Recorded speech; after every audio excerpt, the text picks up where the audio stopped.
Assalamualaikum warahmatullahi wabarakatuh. Salam buat Bapak Dr. Ardi Dwi Susandi MPD dan salam untuk anak-anakku serta teman-temanku seperjuangan PJJ IAIN Syekh Nurjati Cirebon. Di sini saya ingin memperkenalkan nama saya Devi Oki Aryani dari kelas A3 dengan NIM 228113013. Tujuan untuk tugas akhir dari mata kuliah Kreatif Konten Production Pembelajaran PAI dengan dosen pengampu Dr. Ardi Dwi Susandi MPD dengan materi wudhu. Sebelum kita melanjutkan materi yang selanjutnya,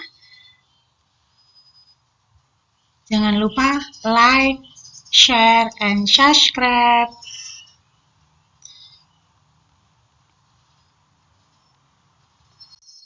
Sebelum kita mulai ke materi wudhu, semua materi tentang wudhu, marilah anak-anakku semua kita berdoa terlebih dahulu. Berdoa dimulai. A'udzu billahi minasyaitonir rajim. Bismillahirrahmanirrahim. Alhamdulillahi rabbil alamin. Arrahmanirrahim. Maliki yaumiddin. Iyyaka na'budu wa iyyaka nasta'in. Ihdinas siratal mustaqim. Siratal ladzina an'amta 'alaihim ghairil maghdubi 'alaihim waladdallin. Raditu billahi rabba wa bil islami dina wa bil muhammadin nabiyya wa rasula. Rabbi zidni ilma warzuqni fahma. Amin ya rabbal alamin. Selanjutnya setelah kita berdoa, marilah kita membahas tentang materi wudhu. Di sini materi wudhu yang pertama adalah pengertian wudhu. Yang kedua, rukun-rukun wudhu. Yang ketiga, syarat-syarat wudhu. Yang keempat, makruhnya wudhu. Yang kelima, yang membatalkan wudhu. Yang terakhir, sunnah-sunnah wudhu. Untuk kita pembahasan yang pertama kali adalah pengertian dari wudhu. Wudhu artinya bersih. Wudhu menurut syara adalah membersihkan badan dari kotoran atau hadas kecil. Tujuan dari wudhu agar supaya tubuh kita bersih dari kotoran-kotoran. Selanjutnya, rukun wudhu. Rukun wudhu ada beberapa. Yang pertama yaitu niat.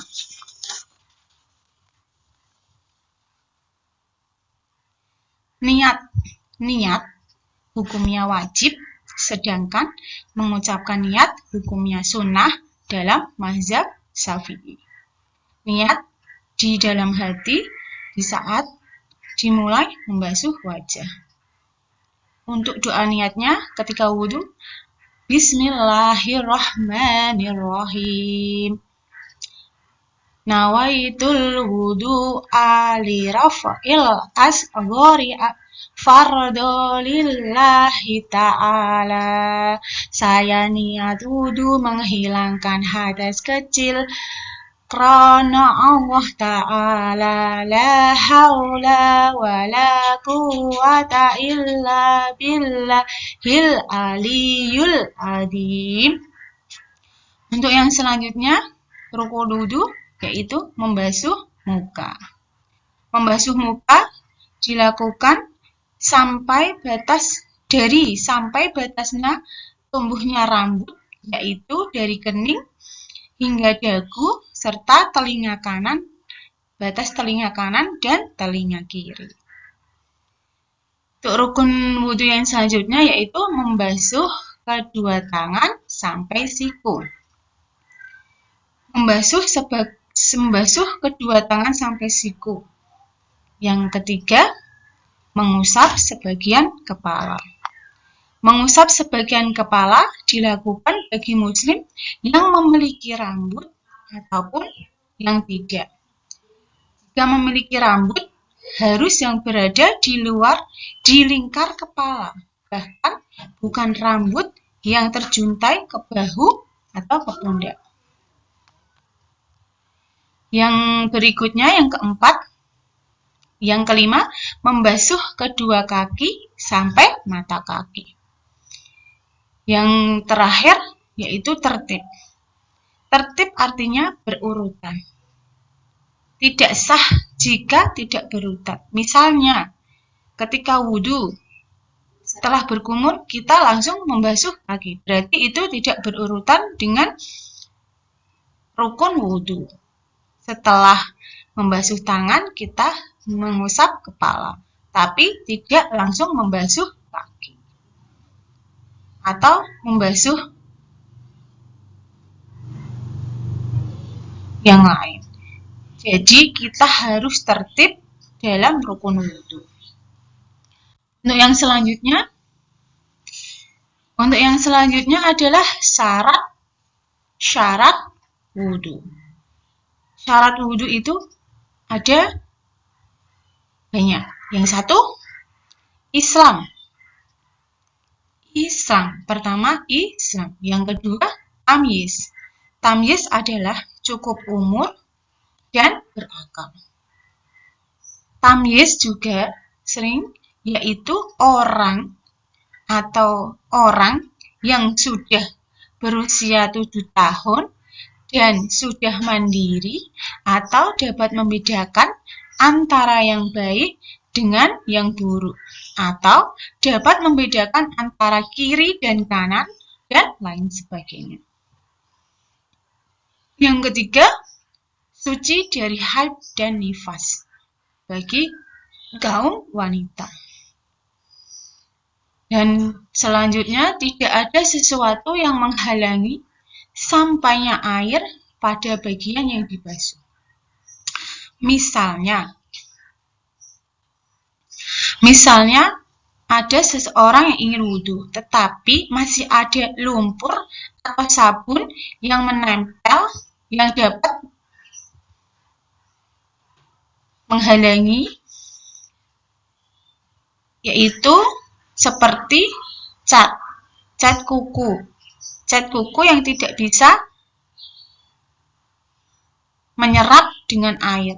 Jadi, tidak ada sesuatu yang menghalangi sampainya air pada bagian yang dibasuh. Misalnya, cat. Untuk yang berikutnya, bagian yang dibasuh tidak ada sesuatu yang bisa merubah air. Misalnya, tadi contohnya, seperti kita setelah dari jalan atau kita kecepatan lumpur atau jadi kita harus membersihkan lumpur itu atau sabun yang masih menempel pada badan kita. Jadi kita bersihkan terlebih dahulu agar tidak bisa merubah airnya. Jadi setelah lumpur atau sabun itu kita bersihkan, baru kita mulai wudhu. Untuk yang berikutnya adalah makruhnya wudhu. Makruhnya wudhu ada, yang pertama, israf. Israf adalah berlebih-lebihan dalam menggunakan air untuk membasuh anggota wudhu, seperti tangan, wajah, dan kaki. Yang kedua, meninggalkan sunat wudhu. Yang ketiga, melebihkan dalam membasuh, seperti contohnya, ketika dalam berwudhu itu adalah 3 kali hitungan, tetapi kita melebihkan dari 3 kali itu. Jadi hukumnya adalah makruh. Dan yang keempat, bercakap-cakap selama berwudhu. Dalam berwudhu, kita tidak boleh bercakap-cakap kepada teman yang lain karena kita harus fokus dalam berwudhu itu secara tertib dan berurutan. Yang kelima, mengeringkan anggota wudhu, kecuali karena sebab sakit dan sebagainya. Contohnya, jika ada luka yang harus segera dikeringkan setelah kena air. Jadi, bagi yang sakit boleh mengeringkan anggota wudhunya, tapi hukumnya makruh. Yang selanjutnya, yang dapat membatalkan wudhu. Yang dapat membatalkan wudhu itu banyak sekali ya. Yang pertama, keluarnya sesuatu dari dua jalan, yaitu dubur dan kubur. Contohnya, ketika kita sedang berwudhu, tetapi kita kentut atau buang angin. Jadi, itu adalah keluar sesuatu dari dua jalan dubur kita. Kentut itu keluar dari dubur. Jadi, setelah kita kentut, kita harus berwudhu lagi. Yang kedua, hilangnya akal sebab mabuk, gila, atau pingsan. Setelah kita berwudhu dan tiba-tiba kita pingsan, jadi kita harus berwudhu lagi karena kita sudah tidak sadarkan diri. Itu membatalkan wudhu. Yang ketiga, bersentuhan kulit laki-laki dan kulit perempuan yang bukan muhrim dan sudah sama-sama balik. Contohnya ketika anak-anak untuk latihan praktek wudhu dan anak perempuan disentuh oleh anak laki-laki yang bukan muhrimnya, itu sudah membatalkan wudhu. Jadi setelah dipegang, anak perempuan tersebut harus wudhu lagi. Yang keempat, menyentuh dubur atau kubul dengan telapak tangan atau jari. Jadi setelah kita wudhu, kita tidak boleh menyentuh dubur atau kubul kita, karena itu dapat membatalkan wudhu. Yang berikutnya, tidur nyenyak. Jadi setelah wudhu, misalnya saat kita sholat berjamaah, menunggu jamaah yang lain dan atau menunggu imam yang belum datang untuk mengimami kita, kita tertidur nyenyak sekali sampai dibangunkan dengan teman sebelahnya. Jadi kita harus wudhu lagi, karena tadi kita sudah wudhu, tapi kita sudah tidur, berarti itu dapat membatalkan wudhu. Yang berikutnya, sunnah wudhu. Sunnah wudhu, yang pertama membaca bismillah. Membaca bismillahirrahmanirrahim pada permulaan wudhu. Rasulullah Shallallahu Alaihi Wasallam bersabda, "Salat tidak sah bagi yang tidak berwudhu, dan wudhu tidak akan sempurna bagi orang yang tidak membaca bismillah atau tidak menyebut nama Allah." HR Ahmad dan Abu Dawud. Yang kedua, bersugi atau bersiwak. Bersugi itu membersihkan gigi dengan sikat gigi atau siwak. Selain orang yang berpuasa. Bersiwak atau menggosok gigi, kecuali bagi orang yang puasa saat masuk waktu. Dalam hadis Rasulullah Shallallahu Alaihi Wasallam bersabda, "Seandainya aku tidak memberatkan umatku, niscaya aku perintahkan untuk bersiwak setiap berwudu." HR Imam Malik dan Syafi'i. Untuk yang ketiga, membasuh kedua telapak tangan sampai pergelangan. Dari Abu Hurairah radhiyallahu anhu berkata, Rasulullah sallallahu alaihi wasallam bersabda, Apabila seorang di antara kalian bangun dari tidur, janganlah memasukkan tangannya ke tempat air sebelum membasuhnya 3 kali. Sebab dia tidak mengetahui kemana tangannya di waktu malam. Muttafaqun alaih. Yang keempat, berkumur-kumur. Berkumur-kumur untuk membersihkan semua sisa makanan yang ada di dalam mulut. Dalam sebuah hadis yang diriwayatkan oleh Abu Dawud, Rasulullah Shallallahu Alaihi Wasallam bersabda, bila engkau berwudu, maka berkumur-kumurlah. Yang kelima, mengusap air atau menghirup air dalam hidung lalu dikeluarkan lagi. Dari Lakid bin Shahirah radhiyallahu anhu, ia berkata, Rasulullah Shallallahu Alaihi Wasallam bersabda, berwudulah dengan sempurna dan gosoklah antara jari-jari dan hisaplah air dengan hidung secara sungguh-sungguh, kecuali engkau sedang berpuasa. Menurut Ibnu Huzaimah. Yang keenam, mengusap anggota-anggota wudu dengan 3 kali hitungan.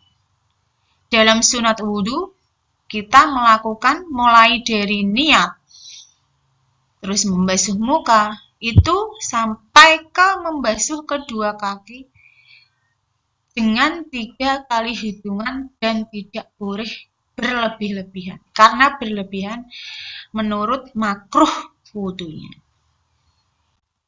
Yang ketujuh, menyapu seluruh kepala.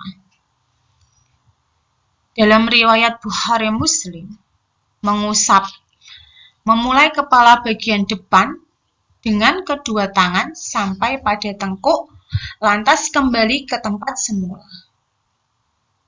Sampai 3 kali. PR Abu Dawud dan Nasai. Yang berikutnya, menyapu kedua telinga, baik bagian luar maupun bagian dalam sebanyak 3 kali hitungan juga. Yang kesembilan, mendahulukan anggota kanan daripada anggota kiri. Dari Aisyah radhiyallahu anhu, ia berkata kepada Nabi Muhammad sallallahu alaihi wasallam, memang suka mendahulukan anggota kanan dalam bersandal, bersepatu, bersuci, dan dalam segala urusannya. Muttafaqun alaihi. Dari Abu Hurairah, ia berkata, Rasulullah Sallallahu Alaihi Wasallam bersabda, bila kamu sekalian berwudu, hendaklah kamu mulai dengan anggota-anggota badan kamu yang kanan. Yang ke-10, mengusap sela-sela jari kedua tangan dan kedua kaki. Dari Humron,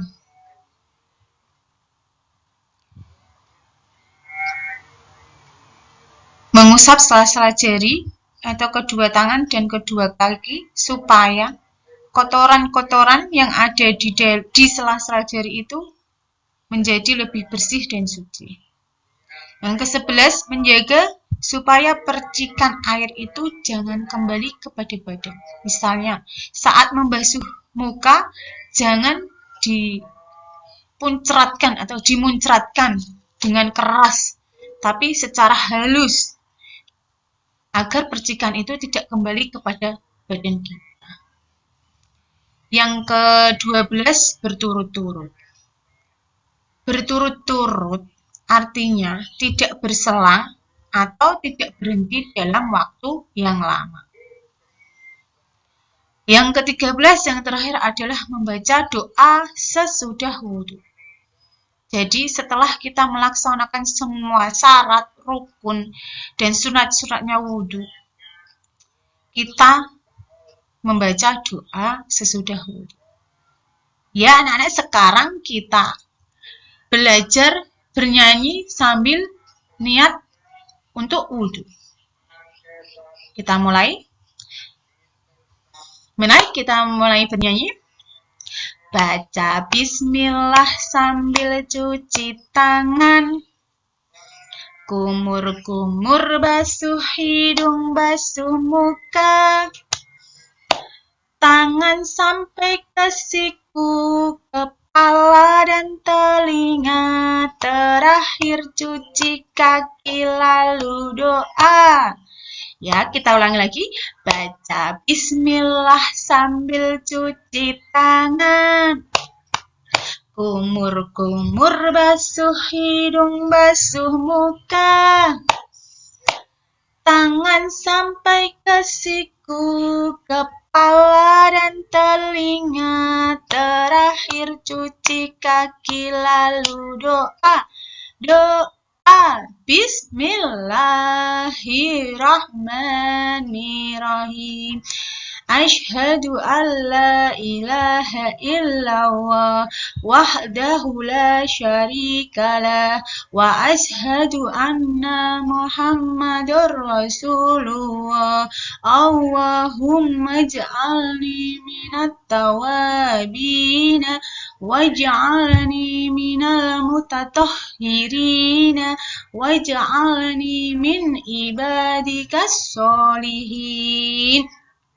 Amin. Terima kasih kepada anak-anakku sekalian. Itulah yang bisa saya sampaikan kepada anak-anak dan teman-temanku semua seperjuangan EJJIAIN Syekh Nurjati Cirebon. Mohon maaf bila ada salah kata-kata dalam menyampaikan materi ini. Materi tentang wudhu, bagaimana cara-cara berwudhu dan sebagainya. Mari kita praktekkan di rumah ya anak-anak bersama kedua orang tua. Terima kasih kepada Bapak dosen dan semuanya. Wabillahi taufiq wal hidayah. Wassalamualaikum warahmatullahi wabarakatuh.